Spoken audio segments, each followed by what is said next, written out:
All right, here we are in the fairway. We've got an approach shot. It's about a 120-yard shot.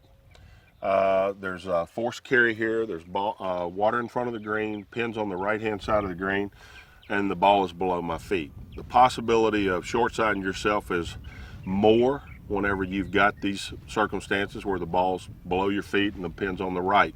So be careful of that. Short-siding it means you miss it to the short side, which is on the right side, and you don't have very much green to work with, and we don't want to do that. In order to play better golf, you need to stay away from short-siding yourself and give yourself a little room. I've got my bag here. I'm going to pretend like there's a caddy here for you, and I'm going to kind of go through what I would normally do subconsciously. I'm going to try to bring it to the conscious level so that y'all can hear what I'm doing here. First thing I would do is get my yardage. There's a sprinkler right there, and it says 112 yards, so I was a few yards off. We're 110 here, and I don't know where the pin is on the green, so we're just going to pretend it's a 110-yard shot. I always shoot at the top of the pin. I never shoot at the bottom of the pin unless the pin is in the back of the green. I'm certain that all of y'all shoot at the pin and more than likely the hole. Everybody gets so hole conscious. And this is a good point for me to bring out right now. I always move the hole where I need it to be. It can be at the top of the pin, or if the pin is cut so much that to one side that I think the risk is too great, I move the pin to the middle of the green. In my mind, that's where I move the pin. It's hard to do that. You must think about that, and you got to hone in on that the best you can.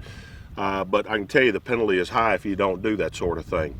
We've got a 110-yard shot. I'd pull a wedge out. I wouldn't hit a sand wedge, and like I said, I hit it at the top of the pin, so a little bit more club in this situation. The first thing my caddy would say is the ball's below your feet, so pay attention to that. We've already distinguished that. I'm going to line this shot up. I'm going to get behind it, and I'm going to pick out a spot that's 6 to 8 inches in front of it, and that's where I'm going to hit it at. For me, on this shot, since I've got a wedge, I'm going to hit it right at the flag. For y'all, there's a leaning tree in the background that's more in the center of the green. That would be the better target for y'all here.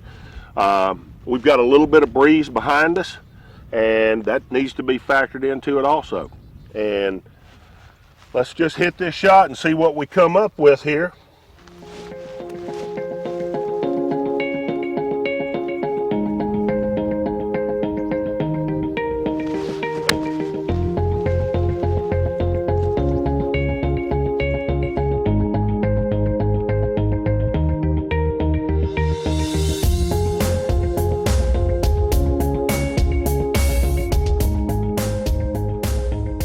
That was a good shot. Let's recap what we just went over there. We're not going to short side ourselves. We're going to pay attention to our slope of the lie here. The ball's below my feet here. We're going to hit enough club, and we're going to not worry about where the pin is at. We're going to kind of move the pin over into the middle of the green. And if you do that, it's worked well for me for the last 30 years. I bet it's going to work well for you on the golf course.